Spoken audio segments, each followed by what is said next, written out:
नमस्कार दोस्तों, स्वागत है आपका मेरी जीके की पाठशाला में। और मैं पढ़ा रही हूँ आपको कंप्लीट हिस्ट्री। दोस्तों की जैसा कि आप जानते हैं कि हमने अब दिल्ली सल्तनत के सारे वंशों के बारे में पूरा पढ़ लिया है। गुल खिला तुगसे लोदी, गुलाम वंश, खिलजी वंश, तुगलक वंश, सैयद वंश और लोदी वंश। अब इन सब के बारे में जब हमने पढ़ लिया है तो मैंने सोचा क्यों ना मैं आपके लिए इनसे ही रिलेटेड कुछ क्वेश्चन आंसर ले आऊँ जो आपके एग्ज़ाम के पर्पज़ से बहुत इम्पोर्टेंट साबित होंगे। उससे पहले मोटिवेशनल कोट को पढ़ लेते हैं और फिर अपनी क्लास को हम शुरू करते हैं। तो दोस्तों, कठिन परिश्रम से सफलता मिलती है, कठिन परिश्रम से सफलता मिलती है और आलस्य से पराजय। कठिन परिश्रम से सफलता मिलती है और आलस्य से पराजय, मतलब कठिन मेहनत जो करेगा। आपने वो कहानी सुनी है ना, खरगोश और कछुए की कहानी।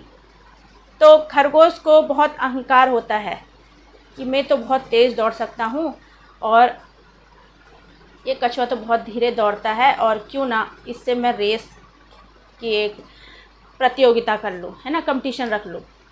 तो उसने कहा कछुए से कि तुम तो बहुत धीरे धीरे दौड़ते हो और मैं बहुत तेज़ दौड़ता हूँ, चलो देखते हैं कि कौन जीतता है। खरगोश ने पूरा अपना मन बना लिया था, पूरा कॉन्फिडेंस था उसके अंदर कि मैं ही जीतूँगा। लेकिन आखिर में कौन जीता आप तो जानते ही हैं, कछुआ जीता। क्यों? क्योंकि वो लगातार अपना कार्य करता रहा चलने का, और खरगोश क्या करता रहा, एक दूरी तक गया बहुत तेज़ भागते हुए और फिर एक जगह पे जाके सो गया। आलस आ गया उसे कि अभी तो बहुत दूर है कछुआ, बहुत धीरे धीरे आता है और तब तक मैं सो जाता हूँ, जब तक वो आएगा फिर मैं उठ के फिर भाग जाऊँगा। लेकिन वो सोया रह गया। तो दोस्तों, वही होता है परिश्रम करने वाले का हाल और आलस करने वाले का हाल।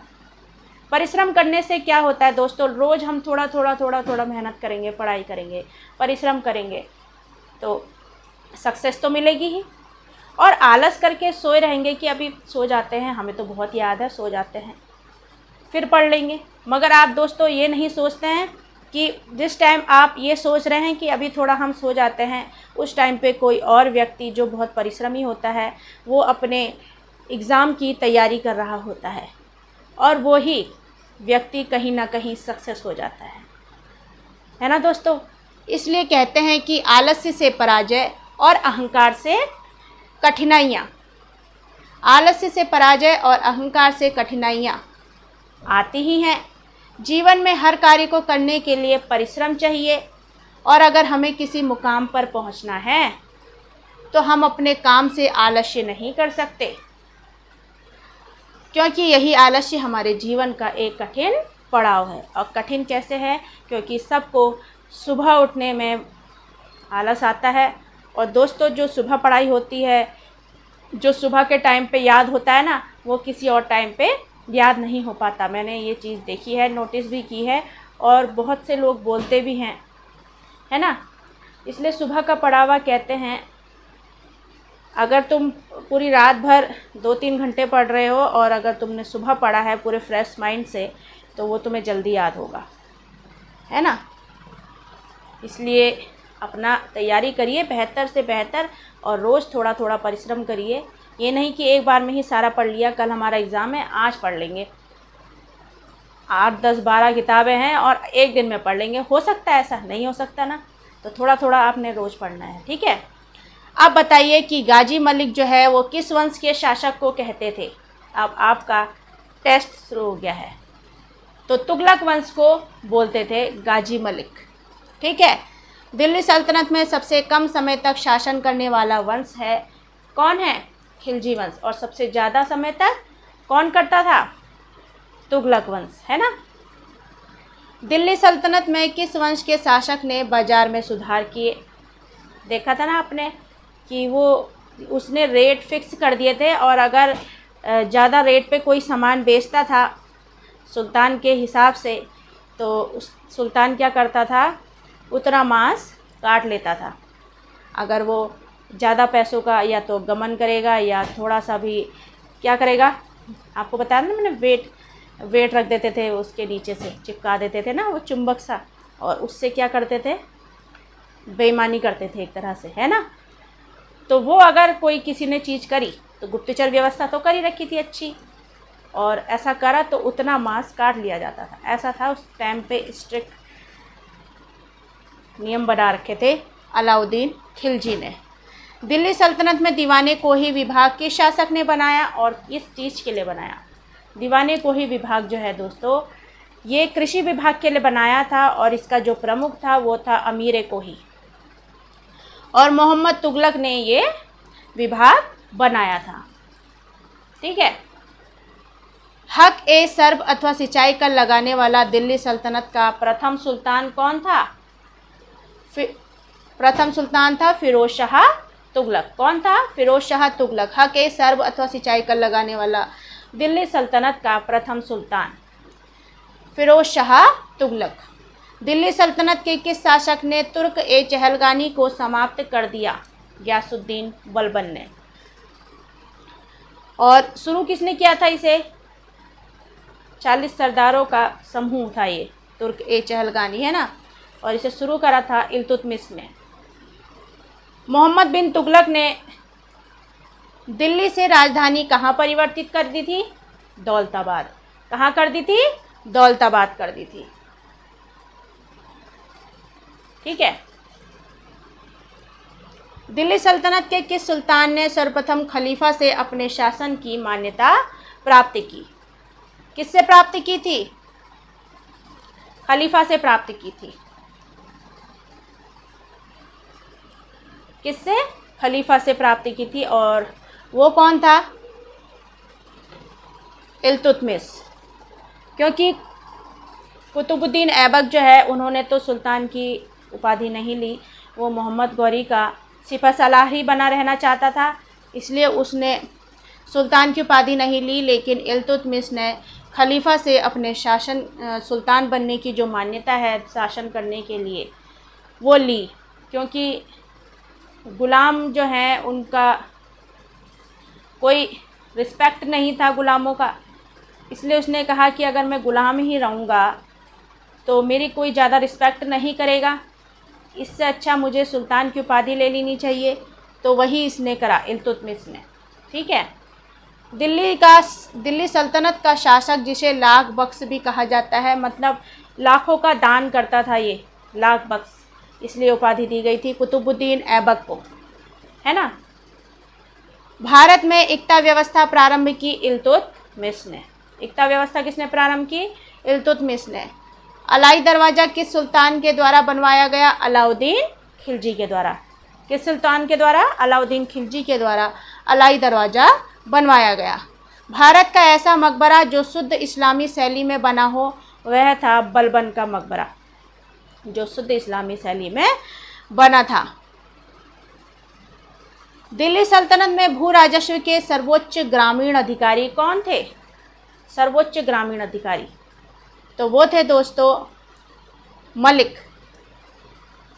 अब जो कुतुब मीनार है उसके निर्माण में किस किस ने अपना योगदान दिया?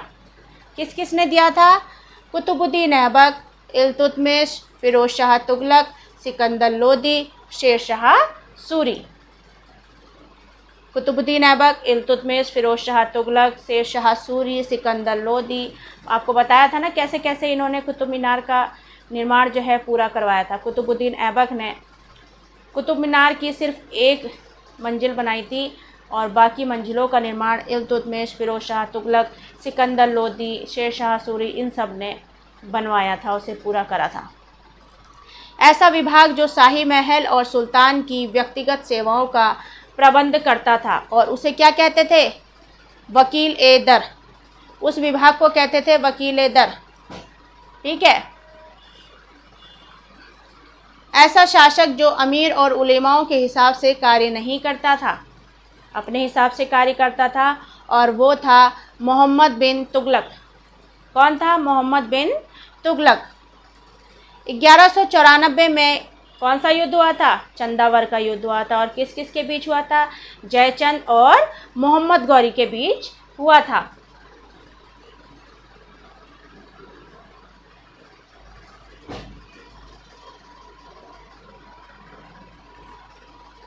जयचंद और मोहम्मद गौरी के बीच ये हुआ था युद्ध, चंदावर का युद्ध 1194 में, और इसमें मोहम्मद गौरी जीत गया था। ठीक है, और जयचंद हार गया था। महमूद गजनवी ने भारत पर पहला आक्रमण कब किया था? 1000 ईस्वी में किया था। कब किया था? 1000 ईस्वी में। महमूद गजनवी ने भारत पर आक्रमण करने के दौरान सर्वप्रथम किस शासक से युद्ध किया था? जब उसने भारत पर आक्रमण किया महमूद गजनवी ने, तब आक्रमण करने के दौरान सबसे पहले किस शासक से उसने युद्ध किया था? तो वो शासक था राजपाल। किससे? राजपाल से। किस भारतीय शासक ने पहली बार मोहम्मद गौरी को पराजित किया? मूलराज द्वितीय। इसने मोहम्मद गौरी को पहली बार पराजित किया। गजनवी वंश का अंतिम शासक कौन था? खुसरो मलिक गजनवी वंश का अंतिम शासक था। शाहनामा का लेखक कौन था? फिरदौसी। कौन था? फिरदौसी था। अमीर खुसरो किसके शासनकाल से संबंधित थे? अलाउद्दीन खिलजी के। अल बरूनी किस आक्रमणकारी के साथ भारत आया था? अल बरूनी महमूद गजनवी के। अल बरूनी कौन है? आपको पता है ना, मैंने बताया था आपको। अल बरूनी ने किताबें लिखी थी। कौन कौन सी पुस्तकें लिखी थी मुझे कमेंट करके बताइएगा।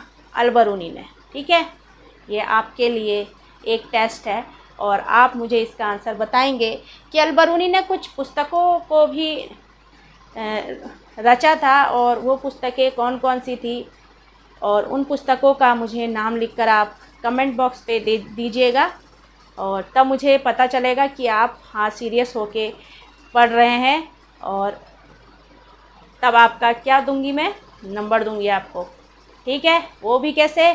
लाइक करके। तो अल बरूनी जो आया था किस आक्रमणकारी के साथ भारत आया था? महमूद गजनवी के साथ आया था। ठीक है, मिन्हाज उस सिराज की जो प्रमुख रचना है वो कौन सी है? तबकाते नासिरी। कौन सी है? मिन्हाज उस सिराज तबकाते नासिरी।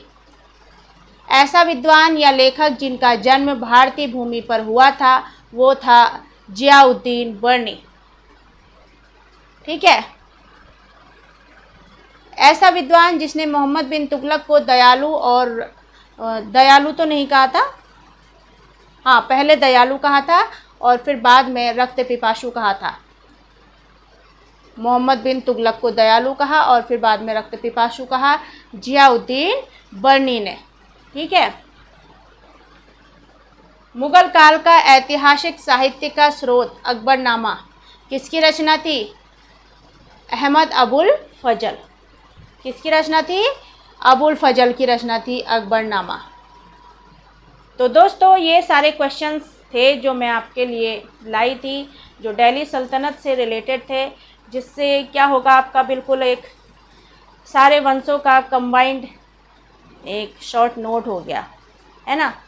और बहुत से क्वेश्चन इसमें से आ जाते हैं और आपको ये बहुत अच्छे से याद करना है।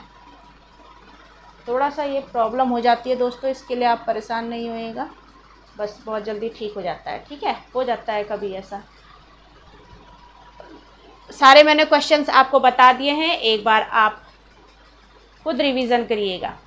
इससे क्या होगा, आप मुझे भी सुनते रहेंगे और आप देखते भी रहेंगे, पढ़ते भी रहेंगे।